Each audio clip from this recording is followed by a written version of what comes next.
The Prince Made of Glass. Once upon a time, in a kingdom where the mountains shimmered with silver snow and the rivers whispered secrets to the wind, there lived a prince unlike any other. He was beautiful beyond compare, with skin that glowed like crystal and eyes that caught the light like dew on morning grass.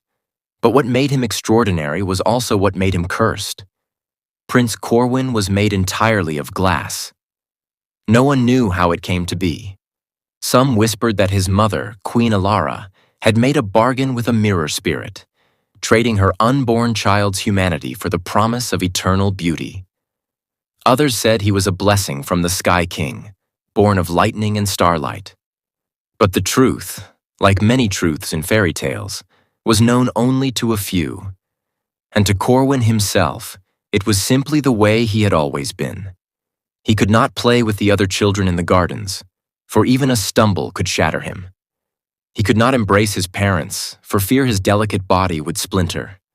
He walked with grace and great caution, wrapped in layers of silk and shadow, his attendants always a breath away, ready with padded gloves and healing herbs.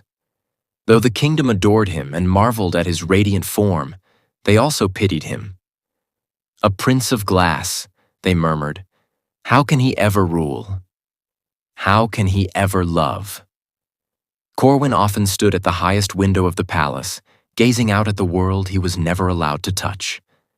He watched the wind stir the trees, the birds dive through clouds, and the people laugh in the courtyards below.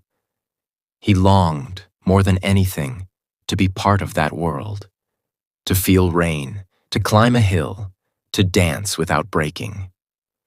On the eve of his 17th birthday, a strange visitor came to the palace. She arrived without warning, cloaked in mist and moonlight, her eyes the color of winter fire. She called herself the Witch of the Hollow Wind and requested an audience with the prince.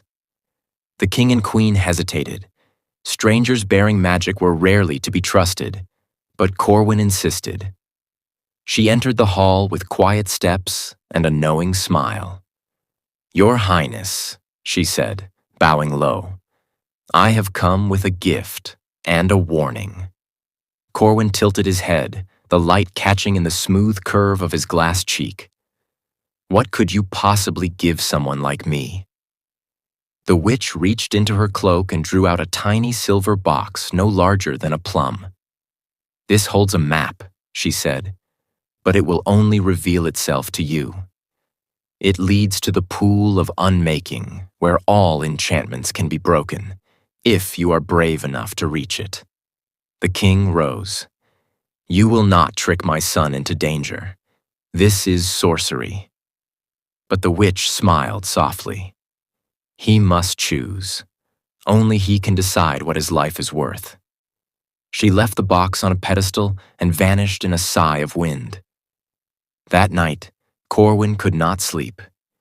He stared at the box, heart pounding like distant thunder. Could the pool of unmaking truly change him? Could he finally be free? He opened the box.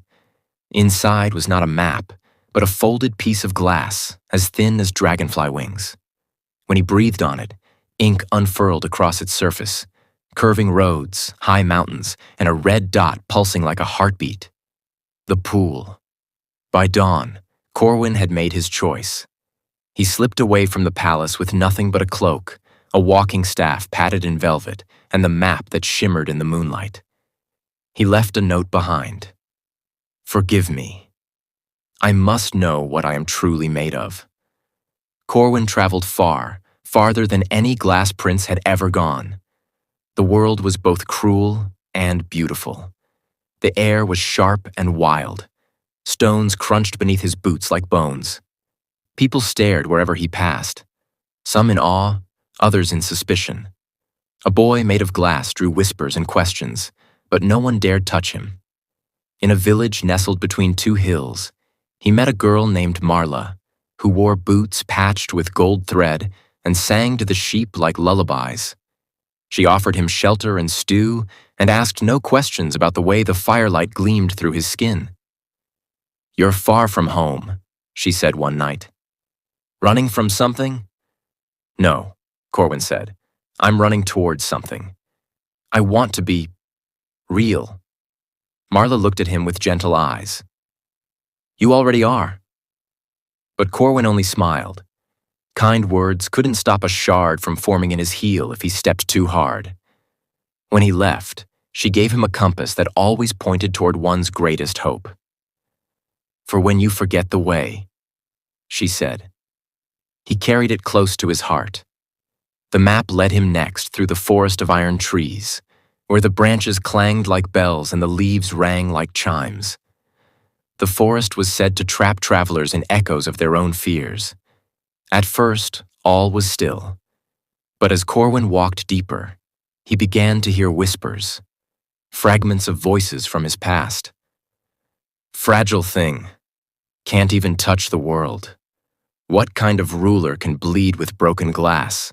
The voices grew louder, surrounding him like crows. Unlovable. You'll never be whole. Corwin fell to his knees, his hands trembling, cracks beginning to bloom across his shoulder. I am more than glass, he whispered. I am more than your fears. The compass at his chest began to glow. The voices faded. The forest grew still. He rose, shaken, but unbroken. Beyond the forest lay a gorge cut deep into the earth, with a single narrow bridge spanning its width. It was made of living thorns, red and sharp and humming with magic. At its edge stood a guardian, a beast with a lion's body and a serpent's tail, eyes gleaming like molten stone. Who dares cross the bridge of thorns? It growled. I am Prince Corwin, he said. I seek the pool of unmaking. The beast sniffed the air. You are breakable. The thorns will cut you. One misstep, and you will shatter. I know, Corwin said, but I will cross anyway. The bridge writhed beneath his steps. Thorns bit at his legs, drawing slivers and splinters. Every step sent tiny cracks through his body, but he did not falter. When he reached the center, the bridge stilled, as if respecting his courage. At the far end, the beast bowed low. You may pass. Not all strength is measured in steel. At last, Corwin reached the mountain glade where the pool of unmaking shimmered like molten silver. It was said to undo any magic, to strip away curses, enchantments, and illusions, revealing the soul beneath. The witch was waiting beside the pool. You have come far, she said. I want to be whole, Corwin said. I want to feel the wind and the rain. I want to live without fear of breaking. The witch nodded. Then step into the pool. But know this, what is unmade cannot be remade. If your glass is removed, what remains may not be what you expect. Corwin looked into the pool. He saw his reflection, clear and beautiful, fragile and bright. Behind it, he saw a shadow of something else. A boy of flesh and bone, scarred and uncertain. What am I without my glass? He asked. Only you can decide that, said the witch. He stepped into the pool. The water embraced him like warm mist. His skin began to soften, the glass fading like fog at dawn. He felt every crack disappear, every edge dull. The weight of the world pressed in, and for the first time, he felt it. He sank to his knees, gasping. The pain was real, the cold, real. His heart thundered in his chest, no longer a still thing of crystal, but a wild, living drum. When he emerged, his body was no longer luminous. His skin bore freckles, his knees were scraped. He had never looked more human, or more alive. The witch smiled. Now go home, the world is waiting. Corwin returned to the kingdom not as a marvel of glass, but as a boy with a crooked smile and strong arms. The people did not recognize him at first, but when he spoke, they knew. There were tears, there were gasps.